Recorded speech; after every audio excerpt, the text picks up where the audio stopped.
Hey everybody, Stu Smith here going live. Hope you guys are well today. It is Tuesday.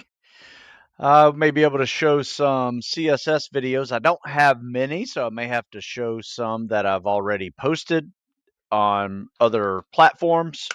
But we'll discuss, show some good ones, show some bad ones, show very common mistakes. And if I were to just generically judge CSS swimming, I would put it in these categories. Um, First, and probably the most important, is learning the sequence of the stroke. Do you know how to actually do the pull, the breathe, the kick, and the glide? There is a system, there is a timing issue that works with that. And if you don't have that right, you're probably not doing the CSS. And I'll show some videos of that. Then the other common mistakes are you're popping your head up to breathe. That's one that can turn a nice streamlined swim into a, every time you pop your head up, your feet drop. So you're just stopping, you vertically go up, right? You're moving vertically and you quit moving horizontally when you do that instead of just turning to breathe. So think like a screwdriver, not a seesaw. Um, Other ones are your pull, top arm pull. If you're leading with your elbow like this and not, like getting that hand in the water deep and pulling water with all of this part of your arm, treating this part of your arm like an oar, pulling it, unidirectionally that way. So you go this way. Bottom arms usually the problem with bottom arm is too big of a bottom arm pull that over rotates you, and the next thing you know, you're either popping your head up to breathe because you're pushing down with that bottom arm, or you're pulling so big that you wind up over rotating and now you're looking up at the ceiling. It's a wasted 90-degree rotation that you don't need. Just turn 90, just like you're doing freestyle. In fact, that's why I like to coach freestyle with this, because that pull and turn to breathe here, like you're going to do a freestyle stroke, is the exact same thing as pull and turn to breathe of the CSS. You just recover underwater. That bottom arm does more of a shorter skull than a big full pull. So those are common mistakes. The kick, you have weak kick. Some people are rotating in the middle of their kick. That weakens the kick. Some people just aren't quite familiar with the scissor kick yet.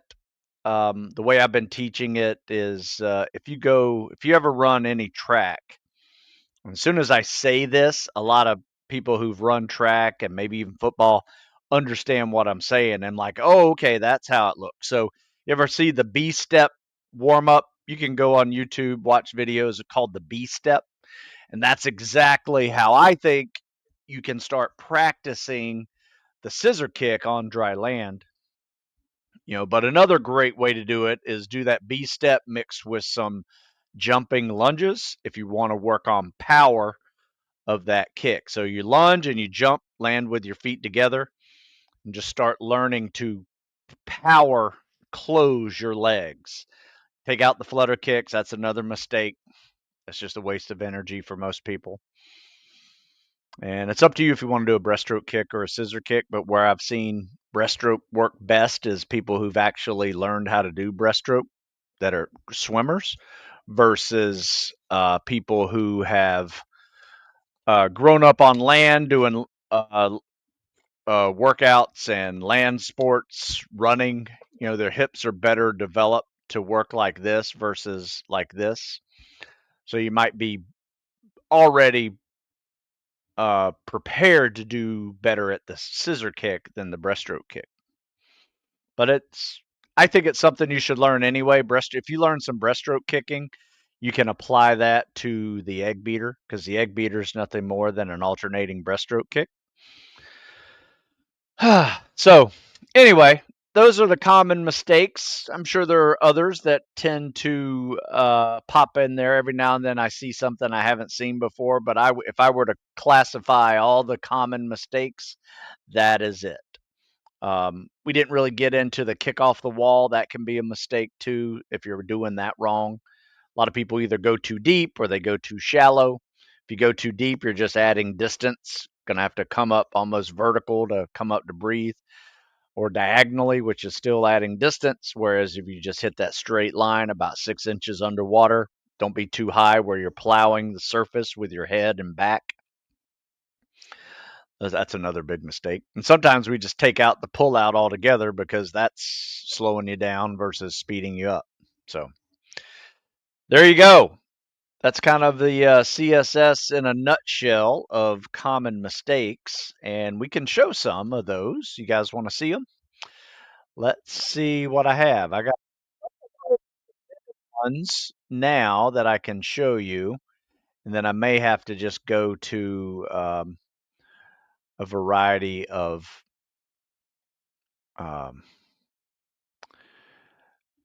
social media programs here. So let's see what we got here. We got about a 50-second 50, looks like. Kick off the wall, solid. Legs are wiggling a little too much. That's a good kickoff. That's a long kickoff, too. Like I counted, looks like, if you look at this, 4, 5, 6, 7, 8, 9, 10. Come up for your first breath, 10 seconds. Let me tell you, that gets tiring if you're not in shape to do that.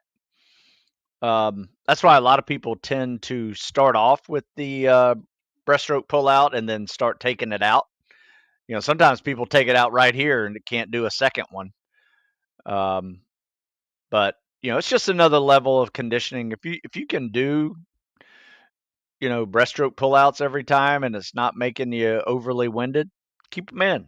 If it's making you winded and you see your time slow down every 50, you would probably need those extra 2 breaths per lap, right? Because you're skipping a breath right here, whereas you could start your stroke right there.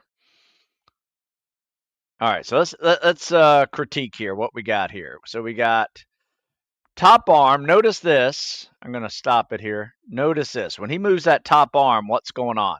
So by the time I recommend you guys pulling right here, your face should be out of the water starting the inhale. All right, so now what happens is you kind of jam in, turning your head, pulling and breathing all in one motion right here.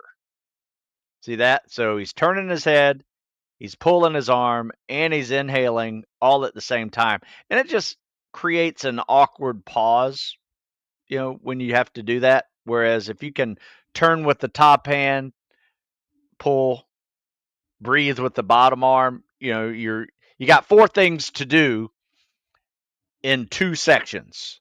So does it make sense to do 1 of them and 3 of them in those 2 sections, or does it make sense to go 2 and 2? You know, I think it makes more sense to go 2 and 2. So that means turn with the top, breathe with the bottom versus pulling, turning, breathing, and pulling with the bottom all at the same time. It just adds a little awkwardness to it.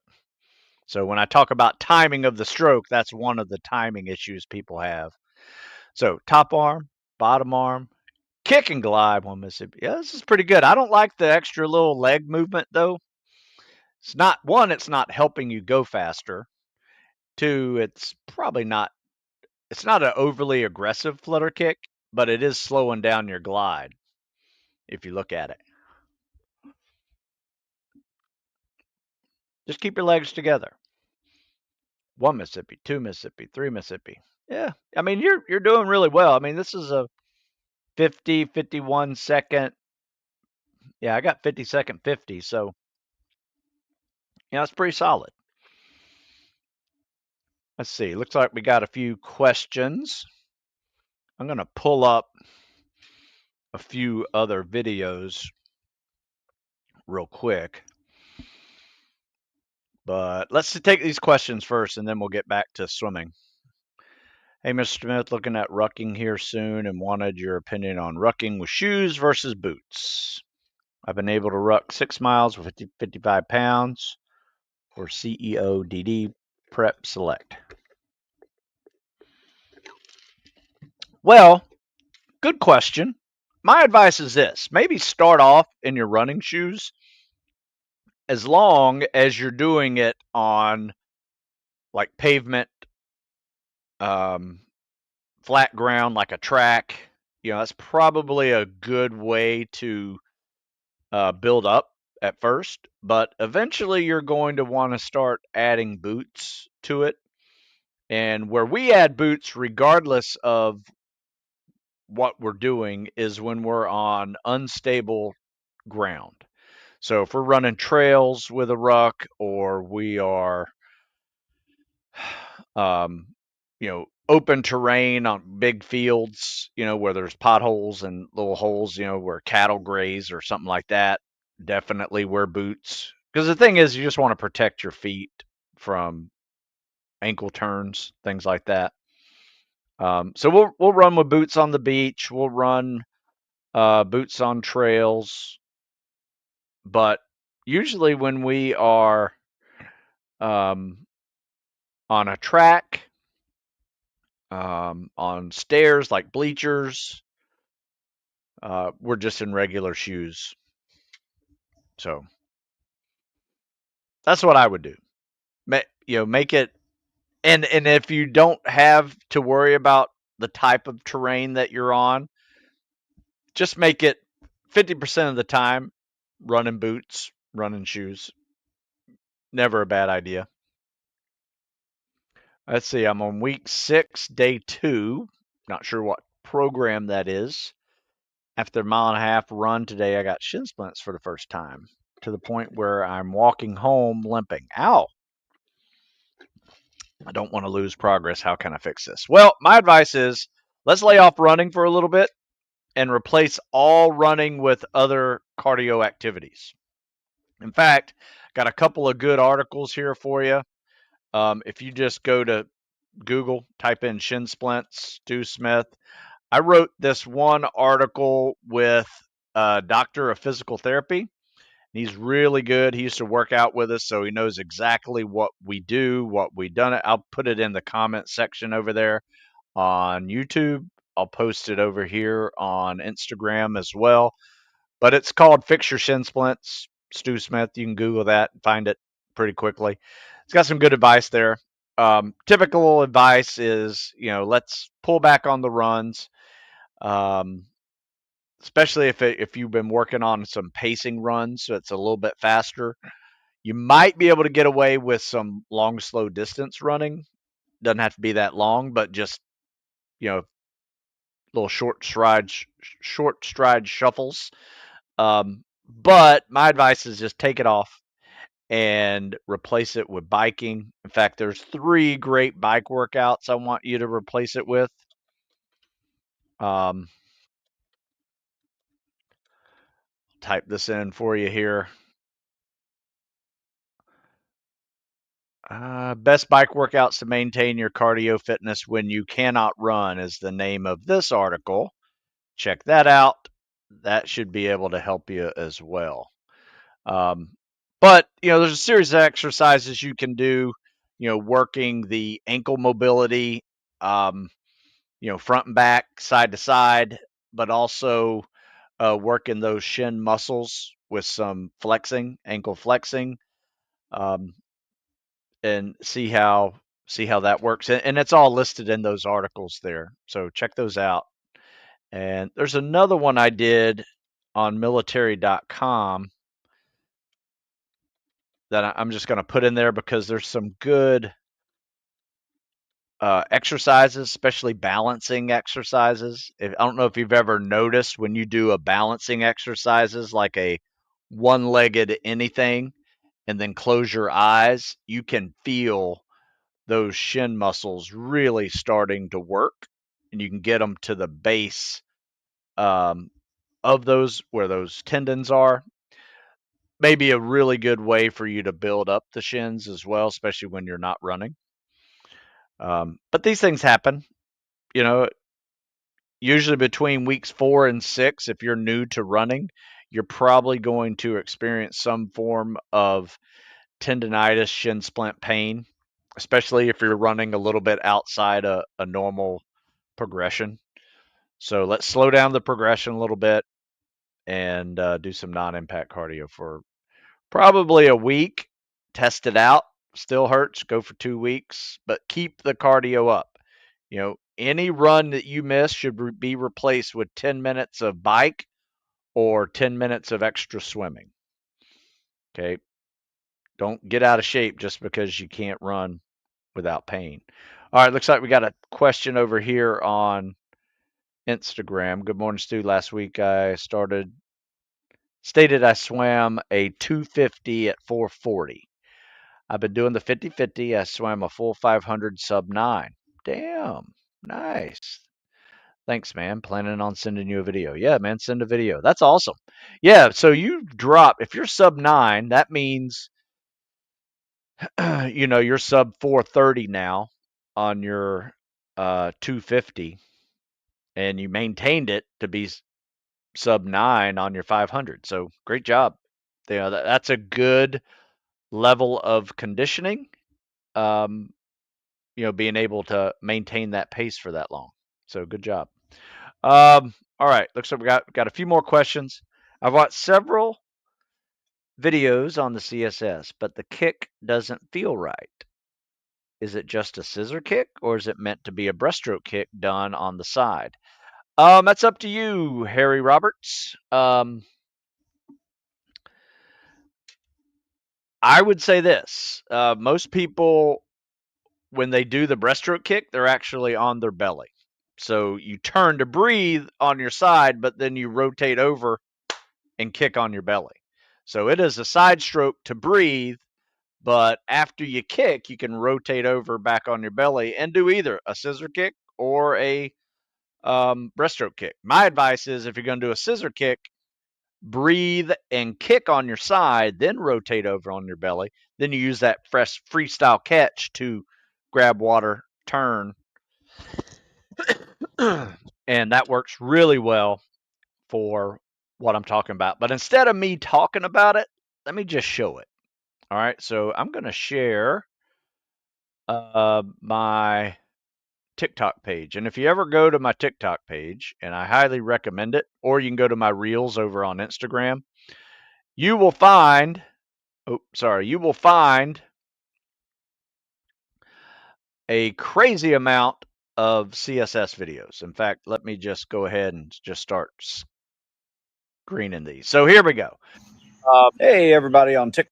Kicking off the wall. This is me doing the swim. So as you can see, I do the breaststroke pull out, transition, come up, top arm, bottom arm, kick, and then I rotate over on my belly after the kick. So I'm doing a scissor kick here. I wish a camera guy could have got my legs a little better.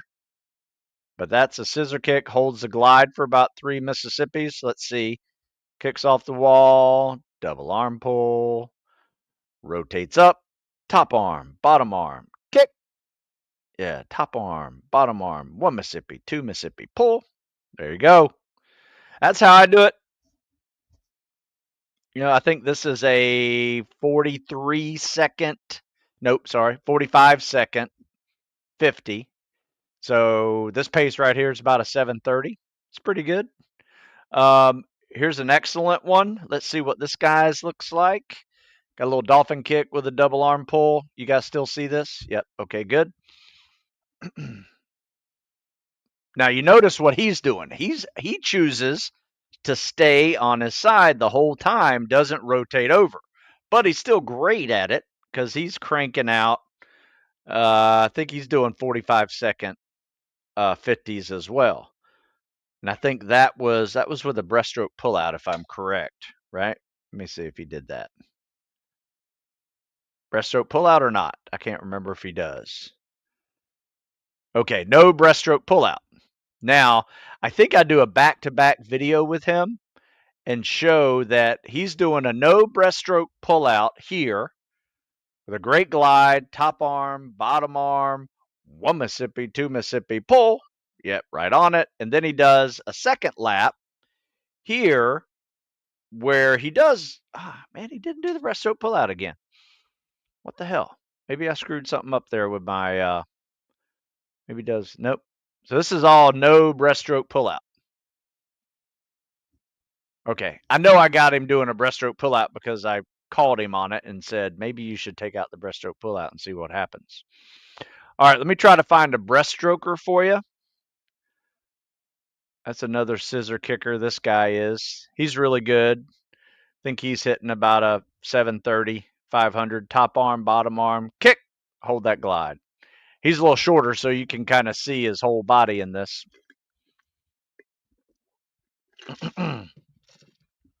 Top arm, bottom arm, kick, hold that glide. Good 3-second glide. So if your kick is not allowing you to glide for 1 Mississippi, 2 Mississippi, pull on 3, then your kick is weak. Or your streamline's bad. So it's one or the other. Like his streamline's okay, but he's got a strong kick.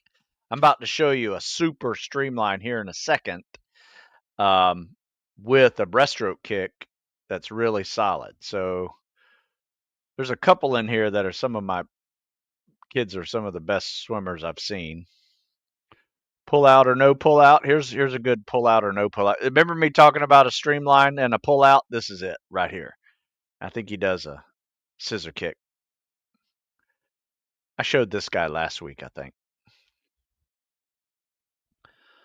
But this everyone I've shown you so far are really good. So I haven't shown you any with like that's a streamline right there. A lot of people can't get their shoulders into that zone. Some people can.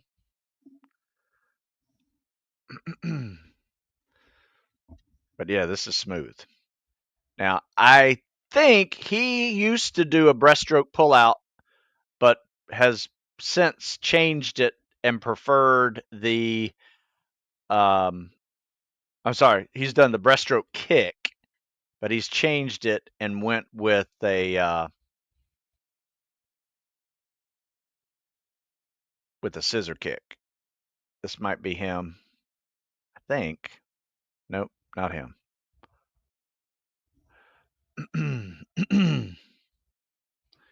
Let's see. But anyway, as you can see here, there's countless. I think this is him here. Nope, that's not him either.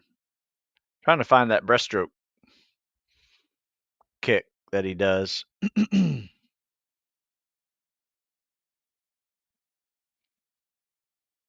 All right, so when I talk about the under 50-50, this is a great one. A lot of Air Force guys like this one, where we do a 25 underwater, then turn around, no breaths, and just nice, easy swimming.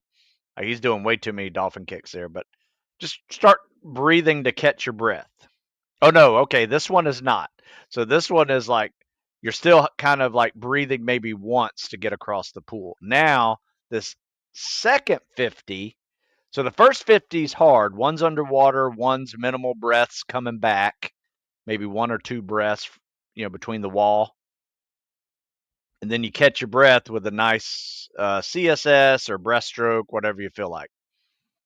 Yeah, we worked to fix this guy's high elbow thing too. Yeah. As you can see, all kinds of ideas here for you. Minor critiques, efficient CSSs, over under workouts. This is a great little tread drill we do whenever we got Air Force guys that are preparing for their training. This right here, this is a good one where they're just practicing buddy breathing with the snorkel. But yeah, if you scroll through here, you'll find guys doing it with a breaststroke kick, scissor kick. Oh, here we go. Look at that. Found it. So this guy has decided, does he do a breaststroke kick with the CSS like this? You can see he's doing his breaststroke kick on his belly. Then he turns to breathe on his side. and then he recovers like a normal breaststroke kick. I find this way to be really good. It's if you're good at breaststroke kick, do it. If you like a scissor kick, do that. You can see he just showed me that he has both, and I told him to do this and send a video, and I'd tell him which one was better, and be honest with you, both of them are great. So it's kind of up to you what you want to do. All right, I think that's it for sharing my videos there. All right, so let's just take questions. I'm out of videos to share anyway, unless I see one pop up, in my Instagram DMs.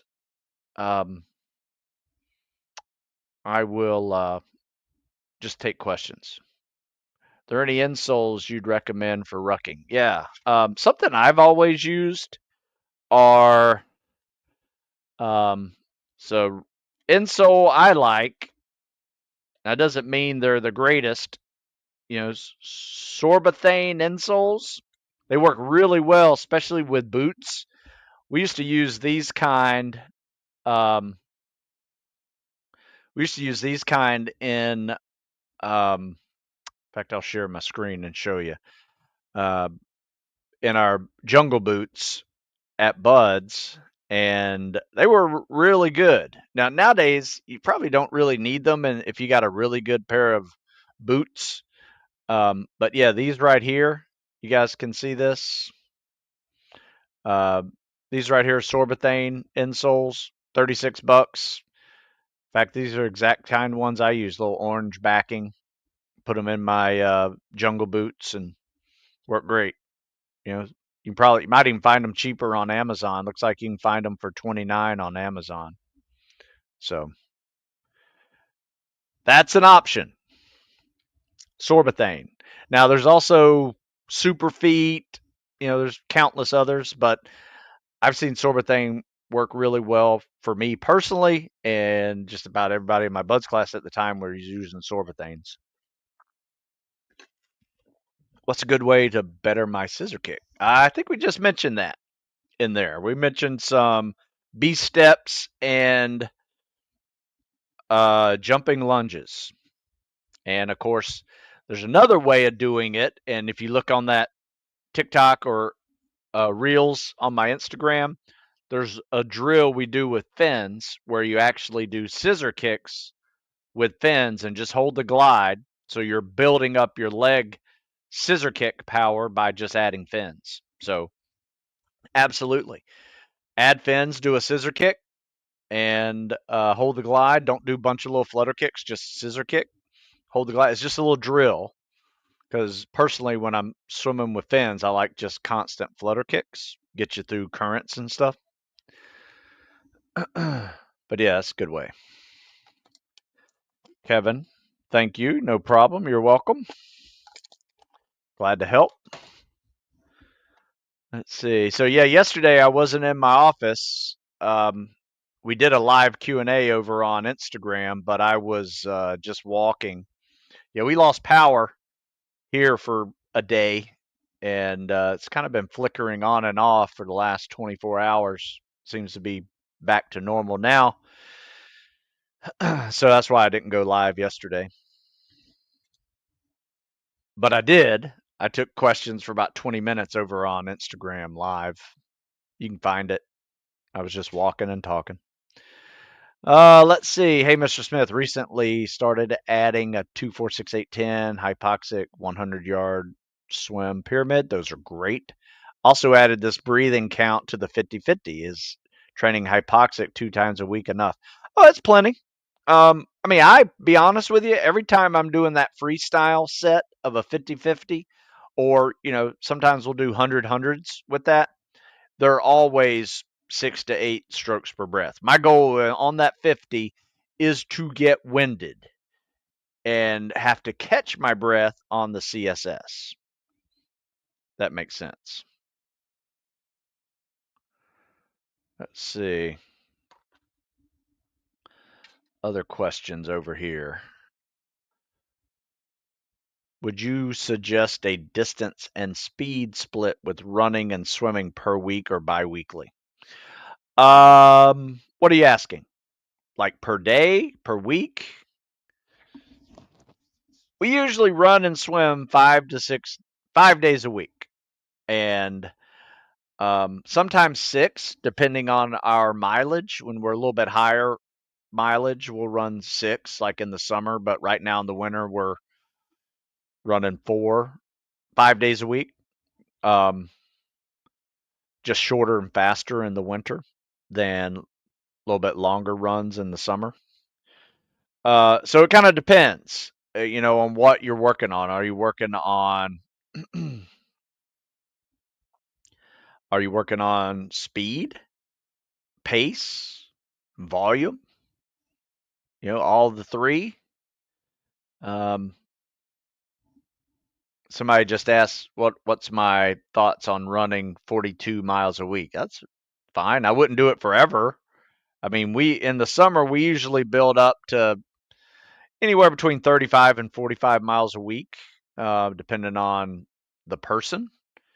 I don't think it's too much, um, but it's too much to do like year round. Like, no need to be at 42 year round or 50 year round, right? If you're gonna do any running at all, my advice is this: kind of have a bell curve of the year. I don't care where that peak is. It could be in the summer, it could be in the winter, whatever floats your boat.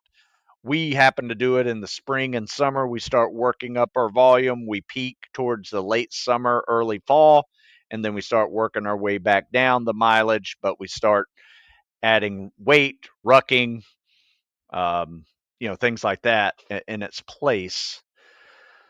So, it's kind of dependent on the year as to how much we're running. So, and swimming. We tend to swim about the same. Every swim workout we do is usually between 2,000 and 2,500 yards per day. So if we're just swimming without fins and doing 50-50s, we'll get in, 2,000 yards of swimming. Sometimes we'll turn a 10-minute tread. Instead of doing a 500-yard swim, we'll do a 10-minute tread, which, if you've never done a 10-minute tread with no hands, I think that's equivalent to 500 yards of swimming, at least leg wise it is. Um, so yeah, so we do a lot of pool skills too. It's not just swimming, but typical swim workouts, 2,000, 2,500 a day. Some days we'll build up to 3,000 with fins. So by the end of the week, we've swam probably 10,000 yards, maybe 12,000 yards. And then with running, it just depends on the whole cycle. Our annual running is a cycle. It is a bell curve throughout the year, where right now in the winter we're probably at a lowest, but we're still somewhere around 15 miles a week. But in the summer we'll probably build up to 35 or 40, maybe 45, depending on the person who needs it. Yeah, under overs. What about them? What's up, C Ray? Today is back pull for me. Okay, great. 1 week focus on speed for run and swim, next week distance, or 2 weeks speed. We don't set them up that way, Pablo. Um, Something that we do when we're on our running progressions is we will run 3 weeks with a steady progression. And in that week, there are hill days where we sprint, there are track days where we pace and sprint, there are goal pace days where we just run at a set pace, right? Like our goal pace for timed runs. And there's a beach day where we run in soft sand. So a little bit of everything. So we break it up. Each day is a different opportunity. But in our progressions, we'll go 3 weeks with a progression of that type of mileage and speed, and then we'll do 1 week where we downshift a little bit, cut the running in half, and just kind of deload a little bit, add some lifting in that week, and then we'll go back up next 3 weeks. So it's a 3 week, 1 week deload, 3 week, 1 week deload, and that has been very helpful. I have seen a lot of people um, lay off the injuries with that 3-to-1 block periodization, which, by the way, is same thing in here. 3-to-1 block periodization. All these new programs, in fact, it even has it in the title here: spring training, increase distance, maintain strength, 3-to-1 block periodization. That's what that is. What's the negative side of keeping the mileage high for running for Buds Prep? What do you mean? Like year round? You're just going to wind up getting hurt. And probably if you need to focus on getting stronger or putting on some mass, is probably going to be unlikely you're able to do that in a high mileage uh, running program. So right now is a perfect time for my skinny guys to put on some mass and get a little stronger.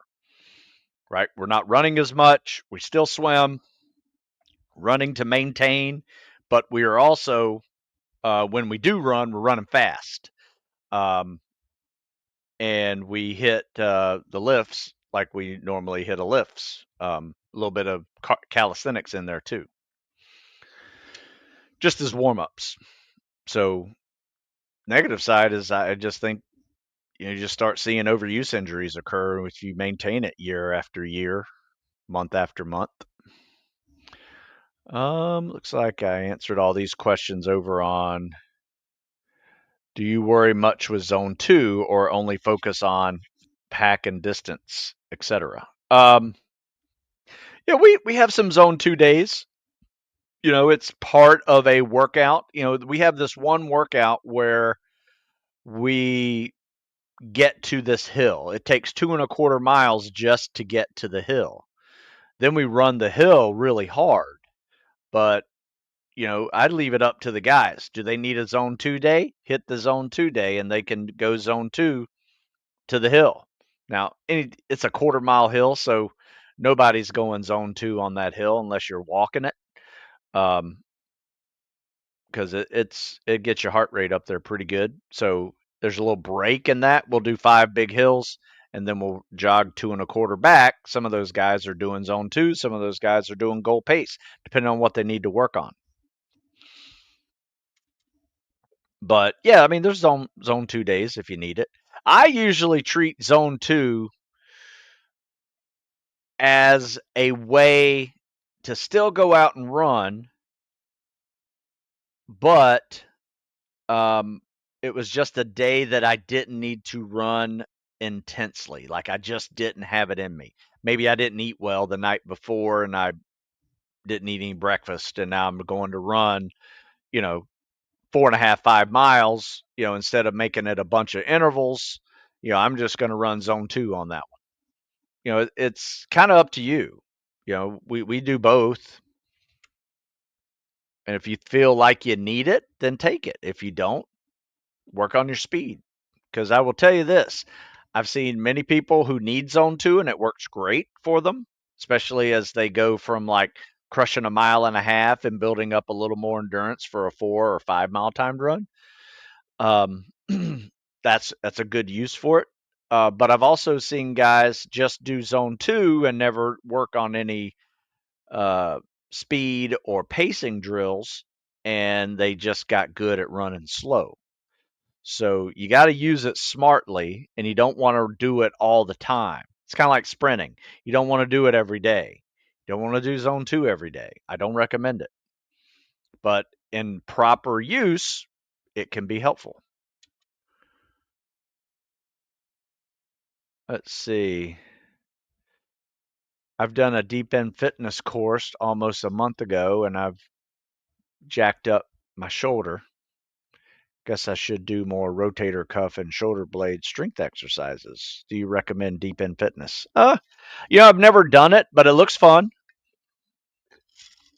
You know, we do a lot of underwater swims and running with weight on the bottom of the pool. I just never made it central to a workout. It was just kind of something fun to do, break up some monotony. So, I mean, it seems like a pretty cool thing to do.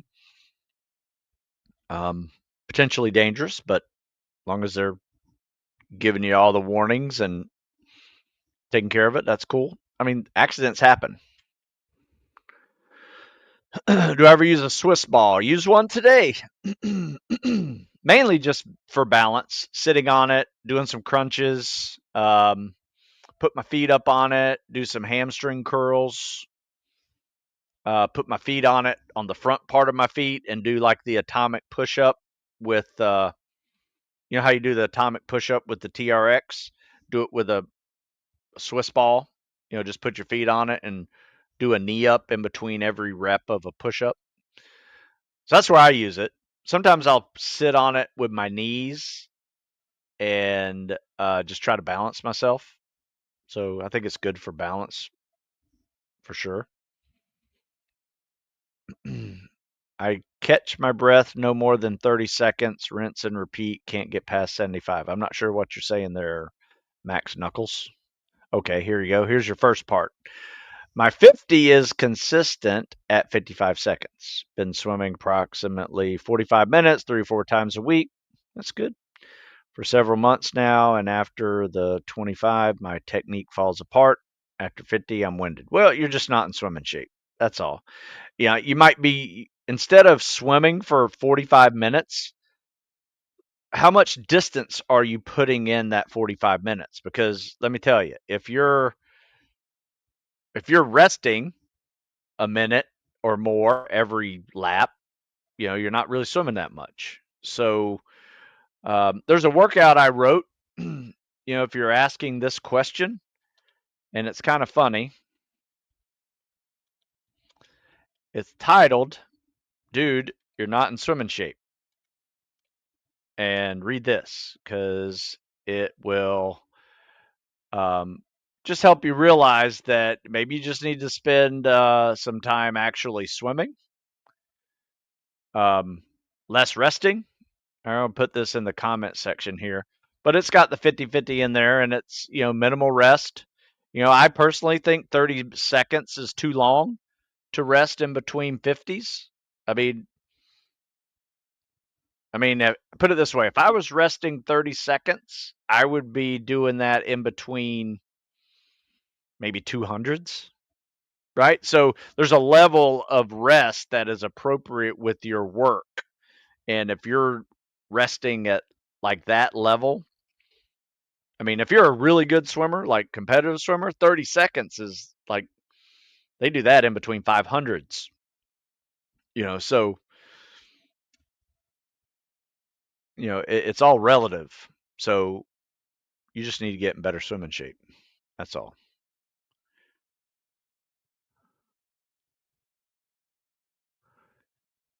Yeah, send a video, Max Knuckles, on you swimming. Maybe you're just overworking in that pool, constantly flutter kicking, and you're super winded and you wonder why. I can definitely, if I could see you swim, I could definitely tell you why you're getting winded. And it's either one thing or two. It's either you're out of swimming shape or you're not very efficient in the water and you're just super winded from that. Should I get into swimming shape before getting in the pool? I don't know how you can do that. I mean, you get into swimming shape by swimming.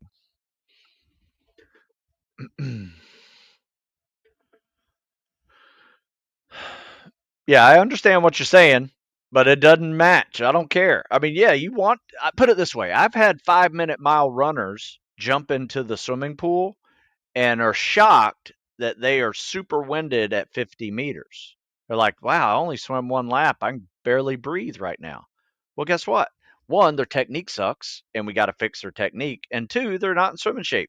Running shape, biking shape, whatever shape you're in is not swimming shape. That's why when you do triathlons, people actually do all three because you're not going to get in better swimming shape by biking and running. You're not going to get in better biking shape by swimming and running.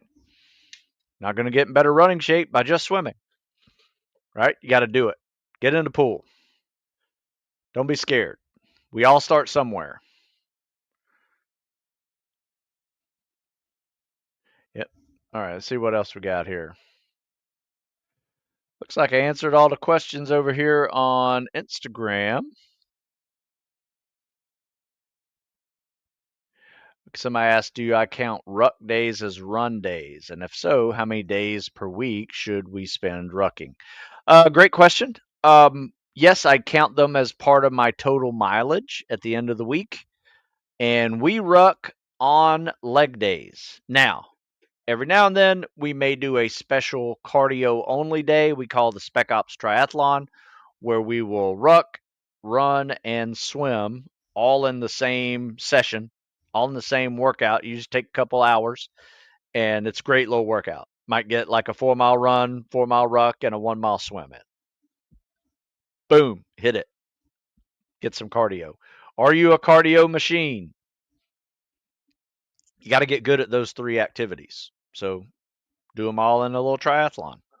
So yeah, there's some days we will ruck and it's just a cardio only day, but depending on what you're preparing for, like my Army guys and Ranger guys, Marines, they don't necessarily need to swim with fins on leg day. So my SEALs and Air Force PJs and all those guys will swim with fins on leg days, and the ruckers, or so the Army guys will ruck on leg days.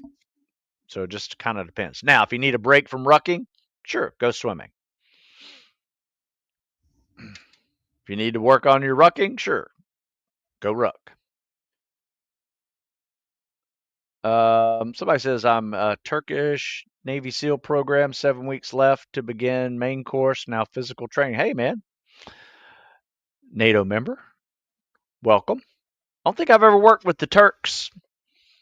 Worked with some of the Turks from their naval academy at one point, but not their special ops guys.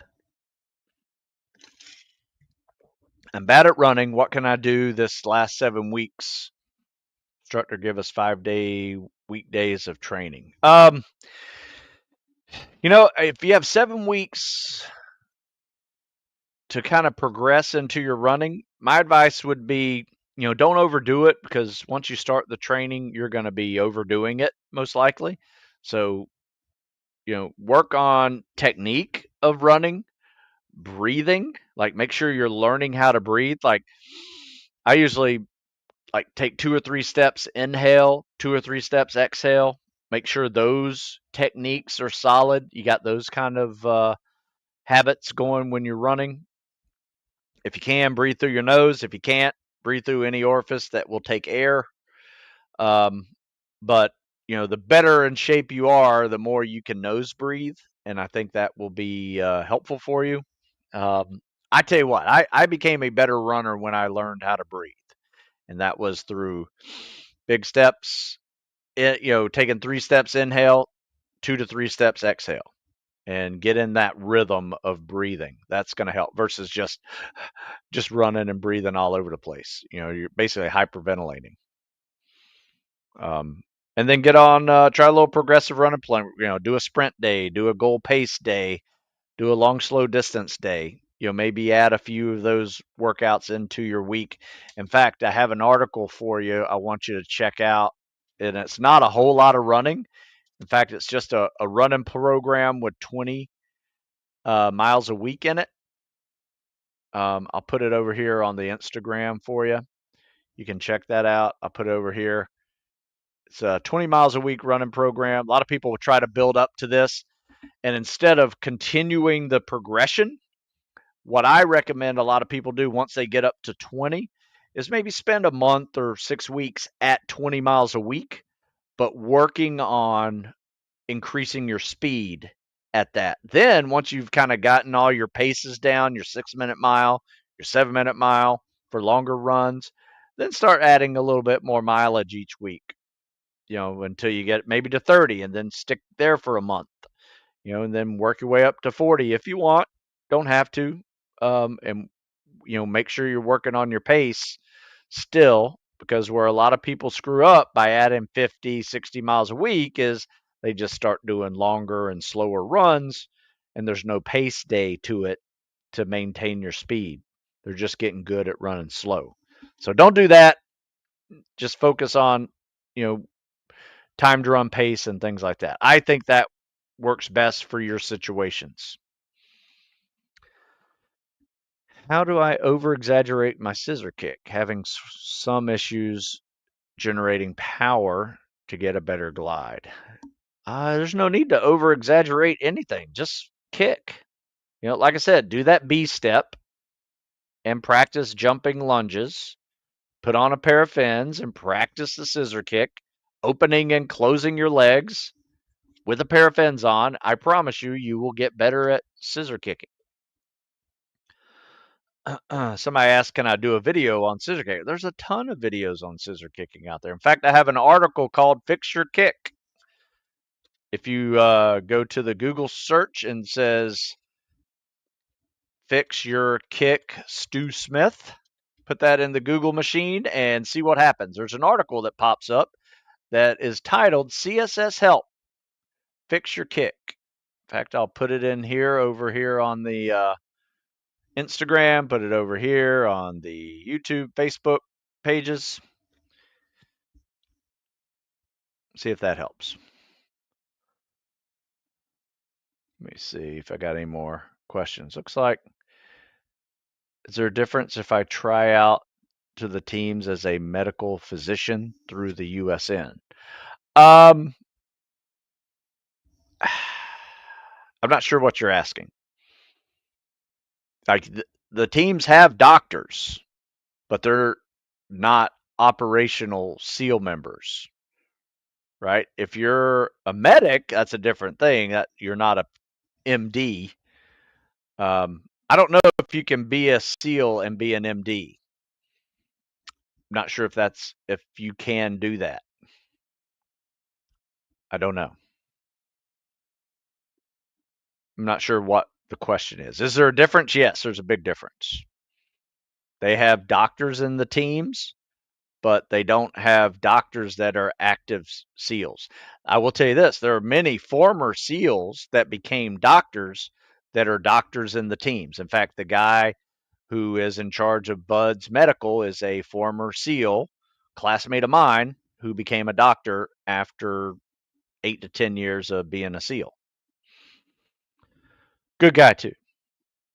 How much volume should I add at the end of the day in OSUT to stay in shape for RASP? I don't know. I play it day by day. I mean, I imagine you might do some runs or rucks in your training. Uh, but my advice is see if you can keep up a standard weekly volume of whatever you think you need. My advice would be probably 20 miles a week total. If you're only doing 10 miles a week at OSUT, add 10 miles, in a couple of days of 5-mile runs or something. Doesn't have to be zone 2. It could be some goal pace stuff. It could be a ruck. It's up to you. If you're not rucking much, add a ruck. You'd definitely be glad you did that.